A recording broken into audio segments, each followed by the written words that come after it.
Hey guys, Nathan here. Welcome back to another video. Today I have a Lego review for you. This is Lego Star Wars set 75338 Ambush on Ferrix.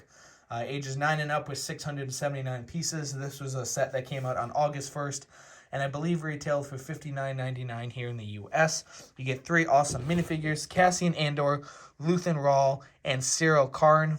Those are 2 weird names because we don't know these characters quite yet. And the box art shows Cassian and an Imperial Stormtrooper, obviously for the Andor show. Each box art, I think, came out a little bit differently. The Obi-Wan Starfighter had Darth Vader. The Justifier had the Bad Batch. The Imperial or the Inquisitor ship had Obi-Wan and Vader kind of dueling. And then BD-1 had the Jedi Fallen Order logo. So it's kind of nice how each of these sets has a different logo or theme to the box. So this is the box. You can see the back art showing all the different play features of the set and the minifigures in action along with the speeder bike it comes with. I had these minifigures kind of set up on the speeder bike, but I did take them off for this review. So we'll set the box to the side and get through the minifigures. First up is obviously going to be the main character and the show it's all about, Cassian Andor. I think this is an absolutely amazing minifigure. The detail they put into it, his hairpiece, I love. It's just an awesome minifigure. If you look at all the detail on his legs and his torso, he does come with kind of one of those older blaster prototypes that you'd see in like the Alien Conquest sets. And then a little bit of back printing. I think they portrayed this minifigure or this character perfectly with the long hair, which is a little bit different of a hairdo and outfit than he has in Rogue One. So that is Cassian Andor. And next up, we have Luthen Rawl, who I believe will be a character that will be working with Cassian.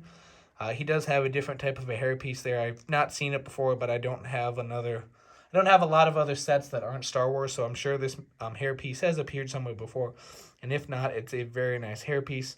You see his outfit there. I don't know too much about these characters, so I don't know. It kind of looks like he's wearing a trench coat.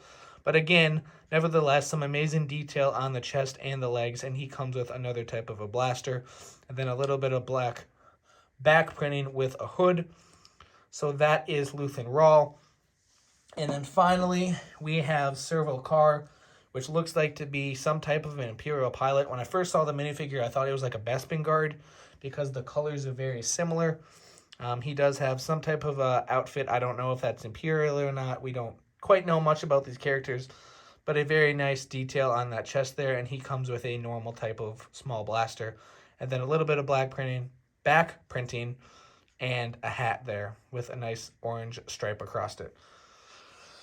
So after those minifigures, you get to the smaller build of the set, which is the speeder here. And I said in the last video I was going to go over this and how it doesn't quite stand properly due to the fact that this kind of gun on the bottom sticks out. It cannot stand. It drops down. So this speeder can't really stand up properly unless I have it built wrong, which I very much well could. But I think a nice detail that you see on here is this cord that's wrapped around to kind of show a different part of the engine or the cords that run throughout the speeder itself. A very nice model, but nevertheless, it kind of stinks that gun on the bottom causes it to not stand up properly. So that is the speeder itself. My only gripe with this set is honestly that part of the speeder where it doesn't stand up. And then you get this gunship. I don't know the correct name on it because the show isn't out yet, but I know it is some type of smaller Imperial gunship that was reformed and rebuilt after the end of the Republic. After the Republic gunships kind of went out of commission, this is the new gunship that came in, a smaller model. It does have a turret there on top. These are all stickers throughout the set. That is the sticker on both sides of these wings that do move up and down into different positions. You can put them into that type of this position, or if you're landing, bring them down.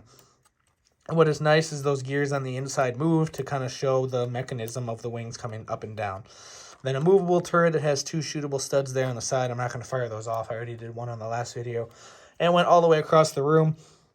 Then you have a very nice cockpit that opens up. The cockpit is very detailed. This is not a sticker. This is printed, which is nice. You have a very large interior for a smaller set. You have a fire extinguisher there in the back. Somewhere that could place cargo or a minifigure, and then a spot for someone to obviously fly the gunship, along with some printed pieces there to show the different controls of the gunship. Then on the back here, you have a drop down to enter the ship. right there, which isn't much there because it's all blocked off by pieces. There is a weapon stash here that you could open up and set a blaster from one of the characters. So that is that. We'll move this box out of the way. And then obviously the side flaps also come down on each side to show more of the interior that fire extinguisher there. You can open this to fully show off the interior of this set. This is just a really cool model, and these pieces fit in perfectly, which I love. Once you snap that in, that fits in perfectly under the engine on both sides. And yeah, that is the small gunship. Again, I'm sorry I don't quite know the name of it, but we'll obviously find out in the show Andor. So yeah, that is my kind of short 5-minute review of Ambush on Ferrix. I definitely recommend this set because this gunship is a different model we haven't seen before, and it displays perfectly on the shelf with its color contrast with the other Star Wars sets. It kind of fits in if you put it next to, like, I could put it next to my TIE Fighter and Mando's Fighter, the AT-ST, the Razor Crest, and it'd fit right in with that gray theme of the Star Wars sets that most of them are, the gunships, the TIE Fighters, and all that. Or even the Millennium Falcon, AT-AT, the Imperial ships have a lot of that dark gray. So I definitely recommend this set. It's a great price per piece set. You get 3 awesome minifigures, a detailed gunship, detailed cockpit, and everything about it overall is just great. So yeah, I hope you guys enjoyed the video. I hope you consider picking up this set. It is absolute blast and fun to build, different building techniques and ways to go about building this that are just awesome. So yeah, if you enjoyed the video, please consider hitting the like button, commenting down below if you're going to get this set. Consider subscribing to my channel to see more hauls and reviews and all that kind of stuff coming out in the later dates. But yeah, thank you guys so much for watching, and have a great day.